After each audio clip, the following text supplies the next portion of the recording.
The morning sun cast long shadows across Hollywood Boulevard as 9-year-old Emmy sat on the warm grass beside her father's guitar. Her small fingers traced the worn edges of the cardboard sign she had carefully lettered the night before, "For sale $100."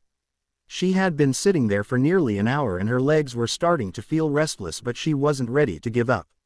Not yet. The guitar case lay open beside her with a few crumpled dollar bills inside that people had dropped in thinking she was busking.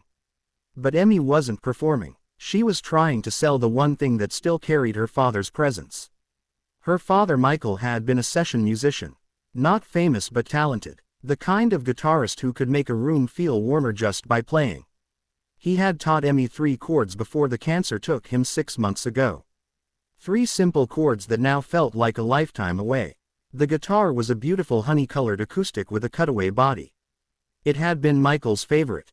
Emmy's mother Sarah had suggested maybe they should keep it safe at home, but Emmy had her own plans. Plans that made sense to a 9-year-old girl who understood that sometimes love means letting go. A man in jogging clothes dropped a $5 bill in the case without stopping. Emmy called after him that she was selling, not playing, but he was already gone. She sighed and added the $5 to the small pile. She was still $95 short of what she needed. What Emmy needed was to help her mother. Sarah worked 2 jobs now.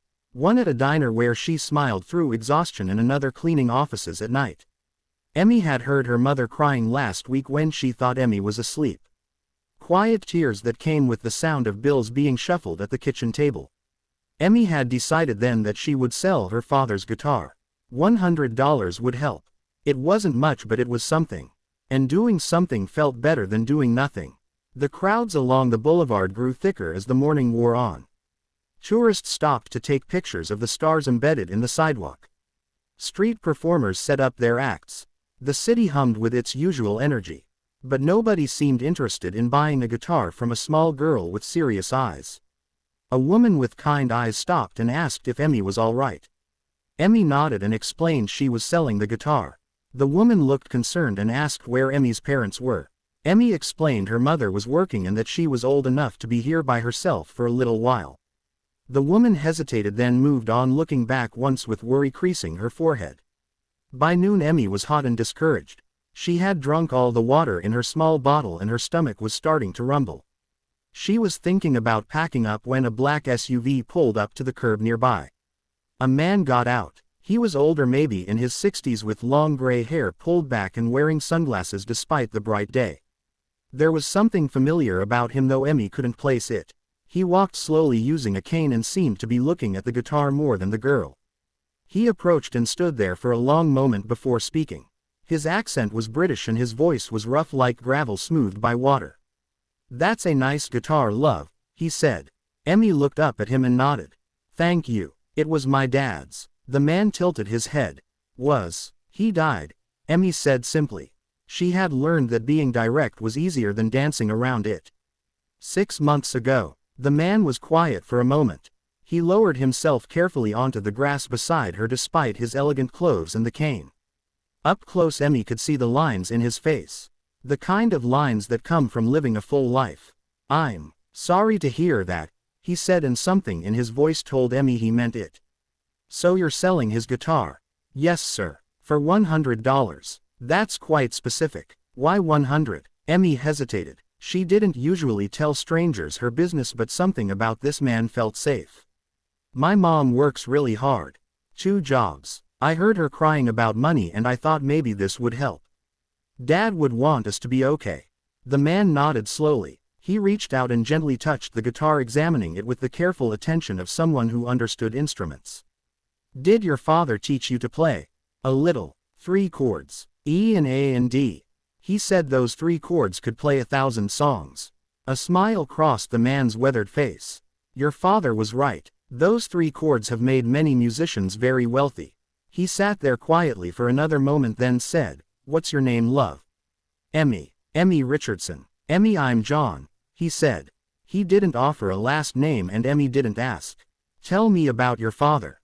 And so Emmy did. She told him about how her father would play late at night when he thought she was sleeping. How he would hum melodies while making breakfast. How he always said that music was the language of the heart and that if you couldn't say something with words you could always say it with a song. She told him about the last time her father played. 2 weeks before he died when his hands were shaky and weak, but he insisted on teaching her one more chord. How he had smiled when she got it right even though she could see the pain in his eyes. John listened to all of it. He didn't interrupt or offer platitudes. He just listened the way good listeners do, with his full attention and his full heart. When Emmy finished, John was quiet for a long moment. Then he said, "Emmy, I'd like to buy this guitar from you. But not for $100. Emmy's heart sank. She had hoped he would be the one. "I can't go lower, sir. I need the $100. John shook his head. "No, love. I mean, I want to pay you more. Much more. But I have some conditions." Emmy frowned, uncertain. "What conditions?" "First, I want you to keep the guitar. But then you're not buying it." "Let me finish," John said gently. "I want to pay you $1,000. But you have to promise me you'll keep learning to play. You'll honor your father by continuing what he started teaching you. And when you're older, if you decide you don't want to play anymore, then you can sell it. But not now. Not while you're still 9 and still learning what music can mean." Emmy stared at him. $1,000. Yes. But why? You don't even know me. John smiled. "I know loss, Emmy. I know what it's like to lose people you love. And I know what it's like to hold on to the things that connect us to them. That guitar is worth more than any amount of money. It's a piece of your father. And I think he'd want you to have it." Tears welled up in Emmy's eyes. "But my mom needs help. And $1,000 will help her much more than 100.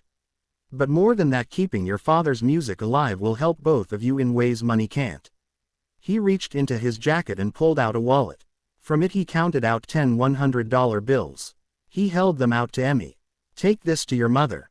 Tell her a friend wanted to help. And promise me you'll keep playing." Emmy took the money with trembling hands. "I promise." John stood up slowly, leaning on his cane. He looked down at Emmy and the guitar with an expression that was both sad and happy at once. "Your father was right, you know. Those 3 chords really can play 1,000 songs. But what makes them special isn't the chords themselves. It's the person playing them. The love they put into every note." He started to walk back to his SUV, then paused and turned back. "Emmy, one more thing. When you get good enough, I want you to play me something. Anything you like. Will you promise me that too?" Emmy nodded, unable to speak through her tears. John smiled. "Good. You can find me if you ask around. People know who I am." And with that he got into his SUV and drove away, leaving Emmy sitting on the grass with $1,000 in her lap and her father's guitar still beside her. It wasn't until later that evening, when Emmy told her mother the story, that Sarah's hands flew to her mouth in shock. She had recognized the description immediately. The gray hair, the British accent, the mention that people would know who he was. "Emmy," Sarah whispered, "that was Ozzy Osbourne." Emmy frowned. "Who?" Sarah laughed through her tears. "A very famous musician, sweetheart. One of the most famous in the world." Emmy thought about this, then shrugged. He seemed nice. And he had been. Not because he was famous, but because he understood. He understood that some things can't be measured in dollars. That fathers leave behind more than possessions. That music is a bridge between the living and the dead, between the past and the future. Emmy kept her promise. She took lessons. She practiced every day, even when her fingers hurt and the chords sounded wrong. She played through frustration and doubt. And slowly the guitar that had been her father's became hers too.